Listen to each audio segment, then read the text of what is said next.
Matt Hockadell, and today I'm doing a campaign setting idea for 3.5. You can apply it to other D&D editions, such as 4th edition, 1st edition, 2nd edition, whatever edition you want to play in. However, the rule sets that I've set down are for 3.5, so you're going to have to make your own kind of modifications accordingly. So, a little bit background on me. I play D&D on the weekends, Saturdays mostly. Occasionally I play on the weekdays. I do a Dark Heresy campaign that I'm running. If you haven't heard of Dark Heresy, it's the Warhammer 40k RPG. It's a lot of fun. I enjoy it. It's a little change of pace from playing in a fantasy world to a science fiction world. Not to mention, guns are a lot of fun. I play in a first edition campaign on Saturdays. I run a 3.5 campaign, which is the one I'm about to explain to you. I play Dark Heresy on Friday nights, and I go to school and work full time. So anyway, I play with a group called Meetup, and it's located in Buffalo, New York, up at the University of Buffalo North Campus. For those of you who go there, you like role playing, you find this, check it out. It's lots of fun. So this campaign setting is set in it's got an interesting concept more than the setting is interesting. Uh, the concept that I went with was that, a lot of characters nowadays, especially with 4th edition, a lot of things are stat based, and, not to knock 4th edition, it's a fine system. I just don't prefer it because it's a lot stat based. People say, well, you're playing 3.5, that's got a lot of stats in it. Those of you know, it is pretty heavy in the stats. But I like to play the role playing side of things rather than just the stat things. Stats can help role play, which is nice. Like if you have a low intelligence, you can pretend that you're dumb. You can role play that you're not as smart as you'd like. That can give you a little insight on your character. However, what it comes down to is the player playing the character. Um, so what we have here is this campaign. I took the regular stats. I rolled up a bunch of first level characters. I took their regular stats and I added child stats to it. I went looking around for a lot of different kinds of child stats. The ones that I found, I picked out and I like. They're as follows: you take their base stats. So say they have an 18th strength, and you apply a -5 to their strength. So if they have an 18th strength, they go down to 13. You apply a -3 to their dexterity and their constitution. You apply a -1 to their wisdom, intelligence, and charisma. And that's how you get a childhood stat. Obviously, you also have to factor in, their ages and things of that nature. But also, you take a medium-sized creature and you bump it down to like small. Small creature still stays small, and it just stays like that. For bases like halflings and dwarves and stuff like that, gnomes, they're smaller. So what you're gonna do is the whole idea behind the childhood is that the characters can roleplay their childhood to build into the personalities in the future, and that'll allow for a better role-playing existence. A lot of people come in and they write their backgrounds, and this is what happened. Well, the childhood allows them to play their backgrounds, actually be a part of their past that makes them who they are today.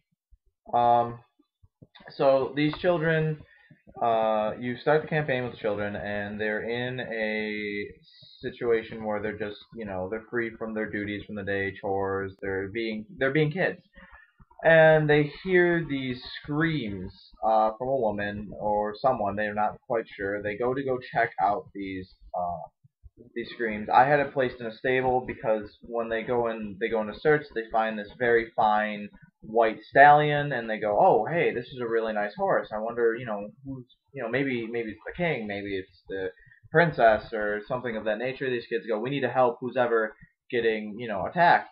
So as young adventurers are, they go and they investigate and they find the prince assaulting a woman, and so they stop it. They try and stop it. What ended up happening is after a little while, some guards get suspicious at these screams and yells and things of that nature, and they go to investigate. And upon entering, they find these kids, the prince and this girl, and if I know adventurers, and I do, they're going to, rough him up a little bit and try and pry him off. In the act of, prying him off, they're going to injure him. He claims that he tried to stop this travesty, tried to stop these guys from assaulting this woman, and they go, no, no, no, no, no, we didn't assault this woman, he assaulted it. Well, because the way monarchy works, the guards believe the prince more than they believe the adventurers, and so the adventurers, aka your players, get blamed for the crime that's being committed.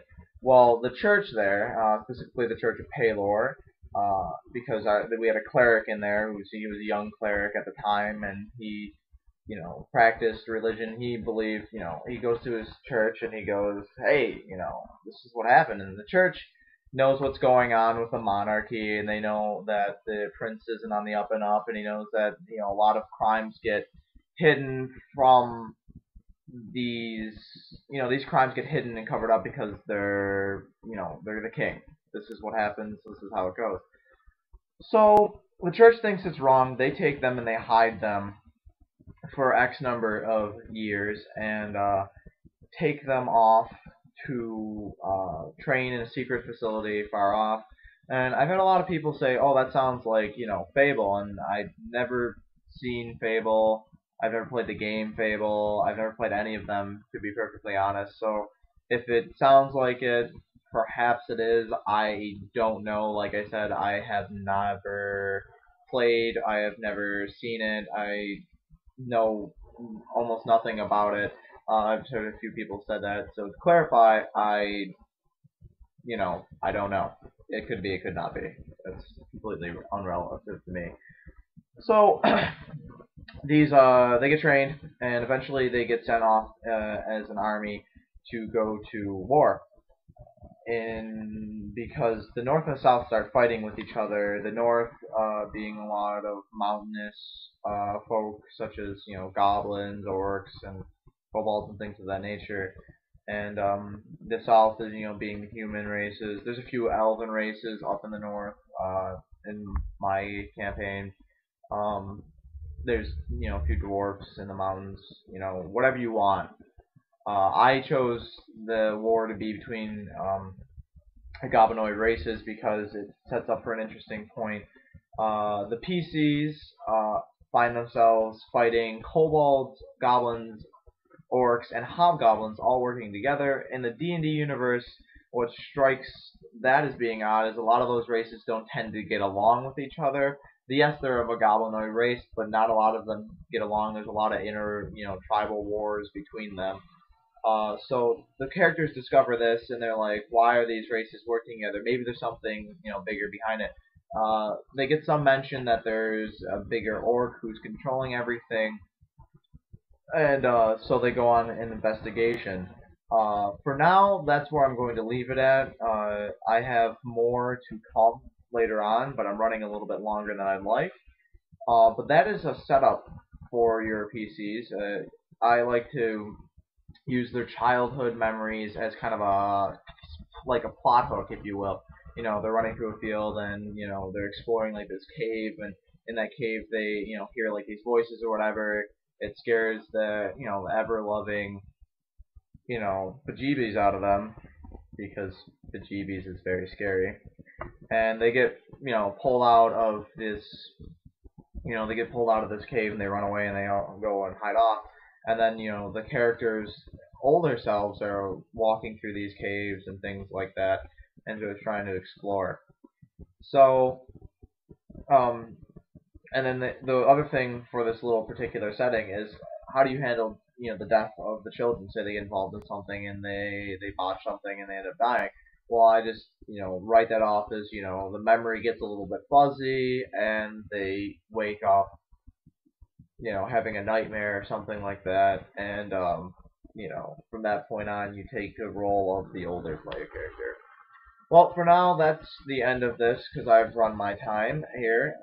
I hope this is helpful. I will be offering other campaign ideas, and I will be continuing on with the story of this particular campaign setting, because I actually have it the levels 1 and beyond.